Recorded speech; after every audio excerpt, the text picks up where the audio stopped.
जो लोग डायरेक्टली या इनडायरेक्टली प्रधानमंत्री और होम मिनिस्टर की तारीफ करते हैं, मिलने जाते हैं, मैं सीरियसली इस बात को बता रहा हूं, मिलने जाते हैं, उन लोगों का बायकॉट होना चाहिए, वो गद्दार हैं।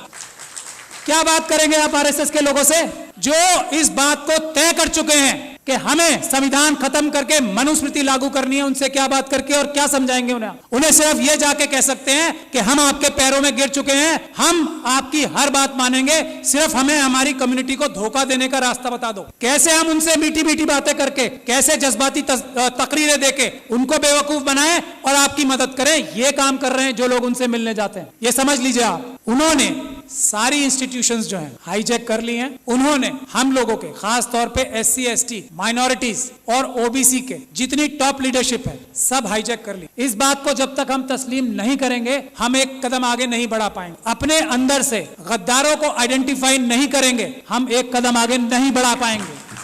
सबसे पहला काम है, हम लोग इतने कमजोर नहीं हैं, समझ लीजिए आप, ये गद्दार हैं जो हमारे पैरों में बेड़ियां बांध रहे हैं। आइडेंटिफाई कीजिए उन गद्दारों को जो डायरेक्टली या इनडायरेक्टली ये बोलते हैं कि हेमंत बिस्वा शर्मा एक बहुत अच्छा चीफ मिनिस्टर है। आइडेंटिफाई कीजिए ऐसे लोगों को और उनको पनिश कीजिए, उनका सोशल बाइकआउट कीजिए। ये तो हम आराम से कर सकते हैं। दो रास्ते हैं, कोर्ट का रास्ता है लेकिन सुप्रीम कोर्ट वो रास्ता नहीं है। कोर्ट का रास्ता जब है जब हम बहुत सारे केसेस, रोज ये पूरे देश को लूट के खा रहे हैं आरएसएस और बीजेपी के लोग, हम multiple cases grass root level पे बहुत सारी जगह पे करें, एक एक आइडेंटिफाई करें आरएसएस के कार्यकर्ता को कि कौन स्कूटर पे चलता था और आज मर्सिडीज में चल रहा है, उसको आइडेंटिफाई करें, उसके खिलाफ करप्शन के केसेस करें। ये एक काम करना होगा हमें। दूसरा, अगर हम पीसफुल प्रोटेस्ट करके जेलों में जाने के लिए तैयार नहीं है तो ये सब बातें बेकार हैं। अगर हम लाठी खाकर जेलों में जाने को तैयार नहीं है, अगर हम गोली खाकर जेलों में जाने को तैयार नहीं है तो ये सब चीजें बेकार हैं। ये चाहते हैं कि ये हम करते रहें और वो जो काम कर रहे हैं वो करते रहें। तो पहला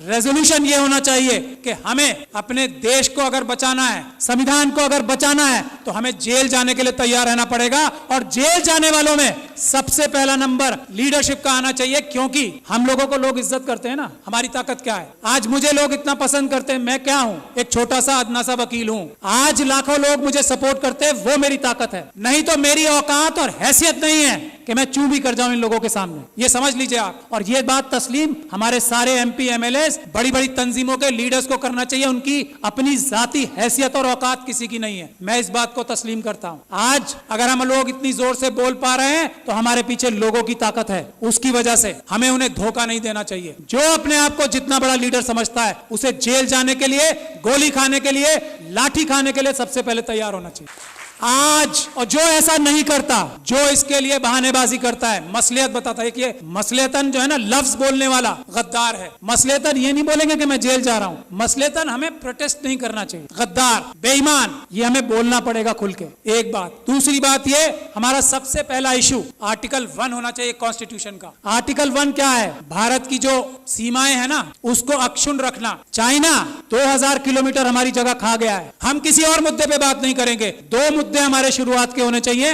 और हमें होम मिनिस्टर का, हमें प्राइम मिनिस्टर का घेराव इस बात पे करना चाहिए कि चाइना से हमारे देश की सेना अपनी जमीन वापस लेने के लिए बेकरार है। तुम डरपोक हो जो उन्हें रोक रहे हो, इसके लिए हमें प्राइम मिनिस्टर का घेराव करना चाहिए। ये आर्टिकल 1 है, इसके लिए करें। और आगे जाके गोली खाएं। इसके बाद क्या, 2000 किलोमीटर हमारी, जिसको अलग अलग जबानों से हम कहते हैं, कोई भारत माता कहता है, हम भारत देश कहते हैं, उसमें से 2000 किलोमीटर कोई ले गया और हम यहां बैठ के डिस्कशन करेंगे? नहीं, या तो प्रधानमंत्री इस्तीफा देंगे या वो 2000 किलोमीटर वापस लेंगे, नहीं तो हम मार्च करके हम खुद जाके वापस लेंगे। ये हमारा पहला एजेंडा होना चाहिए। दूसरा एजेंडा इस वक्त जो है वो है मणिपुर। अगर मणिपुर के लिए हम लोग प्रधानमंत्री का घेराव नहीं करते, प्रधानमंत्री और होम मिनिस्टर डायरेक्टली इन्वॉल्व है मणिपुर में जो हो रहा है, यहाँ मणिपुर के लोग बैठे हैं, अरामबाई तेंगुल, मेतेई लिपुम, ये दो संगठन है आरएसएस के जिन्होंने ये सारा कारनामा अंजाम दिया है, अमित शाह साहब के साथ मिलकर जिन्होंने ये सारा कारनामा अंजाम दिया है, चीफ मिनिस्टर बीरेन सिंह के साथ मिलकर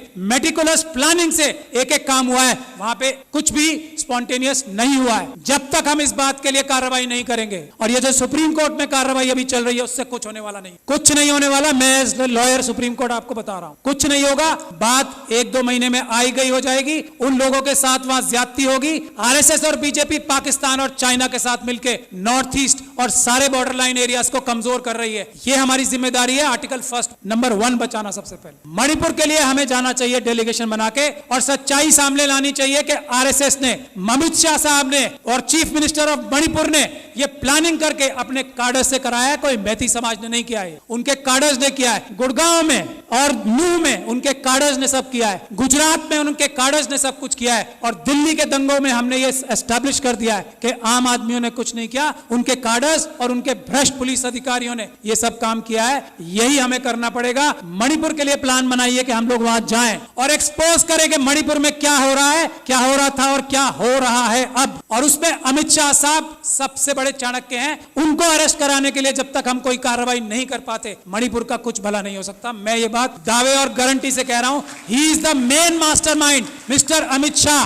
वो वहां जाके बैठे ही इसलिए थे कि उन्होंने ये सब प्लानिंग करनी थी कि सब कुछ ठीक चल रहा है या नहीं। वरना भारत के होम मिनिस्टर में इतनी ताकत होती है चेयर में, चाहे कोई डफर भी बैठ जाए उस पे। अमित शाह साहब की बात नहीं कर रहा हूं, ये डफर वर्ड उनके लिए इस्तेमाल नहीं किया मैंने। अगर कोई डफर भी बैठ जाए, भारत के होम मिनिस्टर की चेयर में इतनी ताकत होती है कि सब शांति वहां पे एक दिन में हो जाए। लेकिन जो होम मिनिस्टर वहां अपनी प्लानिंग ही करने गया था, इंप्लीमेंटेशन देखने गया था गुजरात मॉडल की, वो उससे क्या उम्मीद करते हो? आज तक किसी आदमी ने यह बोला है कि Amit Shah is the main mastermind of Manipur? नहीं बोला। यही हमारी कमी। तो मेरी यही गुजारिश है, एक तो जेल जाने के लिए जो लोग तैयार हैं, गोली खाने के लिए जो लोग तैयार हैं, लाठी खाने के लिए जो लोग तैयार हैं, वही बोले कि मैं लीडर हूं, वरना वो गद्दार है। मेरा ये मानना है। बाकी अपनी अलग अलग राय सबकी हो सकती है। यही एक टेस्ट है। अच्छी से अच्छी बात कोई भी कर सकता है। एक से बढ़कर एक स्पीच देने वाले, एक से बढ़कर एक भाषण देने वाले हम लोगों में भी हैं और आरएसएस में भी हैं। जबान की वैल्यू आजकल 0 हो गई। सड़क पे आए, गोली खाएं, तब बताएं कि मैं लीडर हूं, वरना मैं गद्दार हूं। ये बात तय है। मैं गोली खाने के लिए तैयार हूं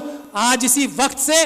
और जब आप लोग दावत देंगे कि गोली खाने के लिए सबसे आगे मैं रहूंगा, मैं ये गारंटी दे रहा हूं अपनी तरफ से। और मैं ये उम्मीद करता हूं कि इस हॉल में बैठा हर एक इंसान जो अपने आप को लीडर कहना चाहता है, वो गोली खाने के लिए, इस वक्त देश बचाना है तो गोली खाने के लिए तैयार रहना पड़ेगा। अमित शाह साहब को मणिपुर के लिए अरेस्ट कराना जरूरी है। इसके लिए हमें कार्रवाई करनी पड़ेगी। मेरी जहां भी सर्विसेज आपको दरकार होंगी, मैं वॉलंटियर करता हूं अपने आप को। बहुत बहुत शुक्रिया। जय भीम, जय Bharat. Thank you very much. Shahid Ali.